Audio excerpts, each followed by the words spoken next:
In order to demonstrate this idea of surface tension, I have a little demonstration set up.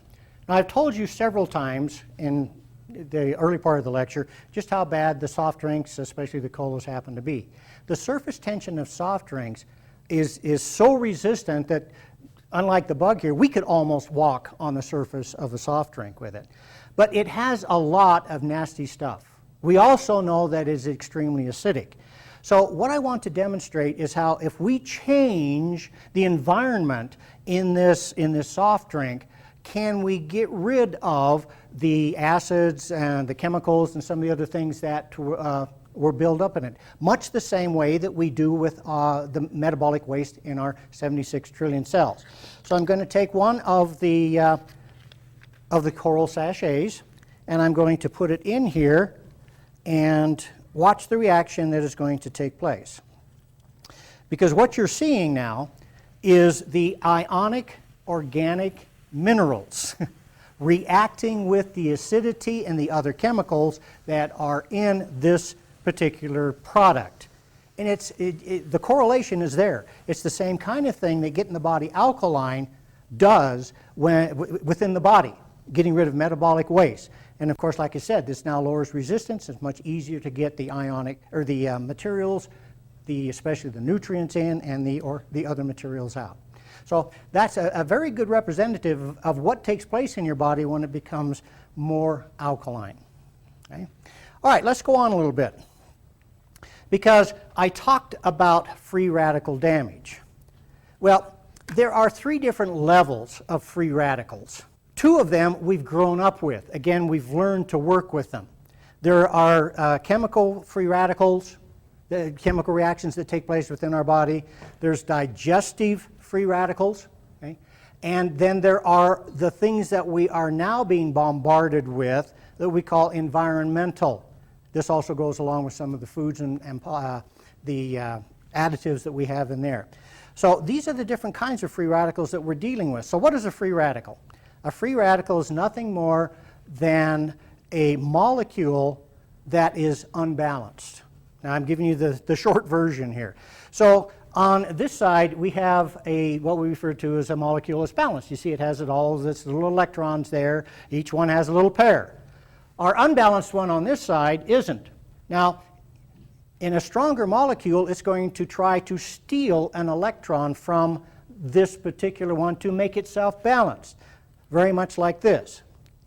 So as it steals this electron, okay, one side is now going to become balanced, but now the other side is imbalanced, and it has to go looking for an electron. This is almost like a small atomic explosion taking place within the cells of the body. Okay? Very detrimental. Now, what happens is that in the bloodstream, we can see this. On the left side over here, again, we have a nice picture of alkaline blood, okay? All nice, pretty little erythrocytes there.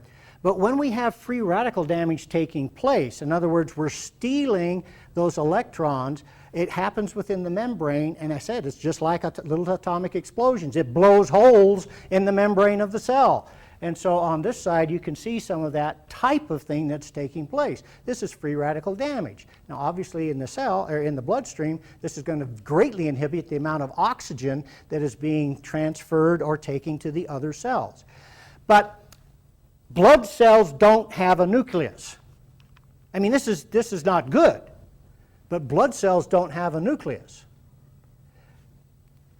The rest of your body's cells do. Now, this happens to be a skin cell, and you've all seen this in biology at one time or another. You see that this is a cell that is actually replicating, dividing. And you see how the chromosomes are being pulled apart. Well, at this particular stage, they're extremely vulnerable because we're hunting for free electrons. Chromosomes have a lot of electrons to steal. And so free radicals, once they get into this level of things, begin to steal free radicals from those chromosomes. Okay? And so as it goes through, it's like a little X-ray machine. As it goes through, it just picks up that electron and away it goes. Well, when this finishes dividing, now you have an incomplete cell. And usually the cell that's the electron that's the easiest to steal comes from what's called the p53 gene. It's the biological clock of the cell. It tells the cell how long it's going to live. What's cancer? Cancer are cells that, for some reason, the p53 gene has been interrupted or stolen, and it doesn't stop replicating. Just continues to grow. Well, one of the things that we can do with this is that we find that we can replace that p53 gene. Okay? But when you're alkaline and you're taking in the ionic coral minerals, then the free radicals are being overcome so that this doesn't take place, or at least not as readily. They say that you face this type of condition about 10,000 times a week. So your body's immune system better be strong, and you better have a whole reservoir of antioxidants to fight this type of thing that takes place. So when you give antioxidants, what happens? Well, it really fights these free radicals in three ways. First of all, the antioxidants can actually set up a physical barrier so that the free radicals can't get to the surface or the membranes or the chromosomes within the cell. It actually blocks them from getting there. Now, another one is that most antioxidants actually carry extra electrons, if you will. And so it's kind of like, okay, free radical, here, I got a couple of extra electrons. Go ahead, just take a few. And of course, when you get the electron onto the free radical, it's no longer a free radical. The third thing that's interesting is, again, antioxidants, once the membranes or whatever are destroyed, can donate electrons and repairing material to those cells. So these are the three ways that antioxidants work. Now, as I said earlier, this is a reminder. Placing a sachet of ionic coral minerals into pure water, and I prefer distilled or reverse osmosis water, that's where you get the best benefit, releases billions, we think there's even trillions of free radical fighting antioxidants available for your body to use, building up a nice reservoir to fight those free radical damage problems. Okay? So, I just ran across this, and I didn't have a great place to put it, so I think this is an interesting place for it to come. Because Herman O'Hara, who actually wrote the book, Acid and Alkaline, a very informative book, simply says this, okay? For every 100 milligrams of calcium in 100 milliliters of blood, there are 60 milligrams in crystal form. That means inorganic.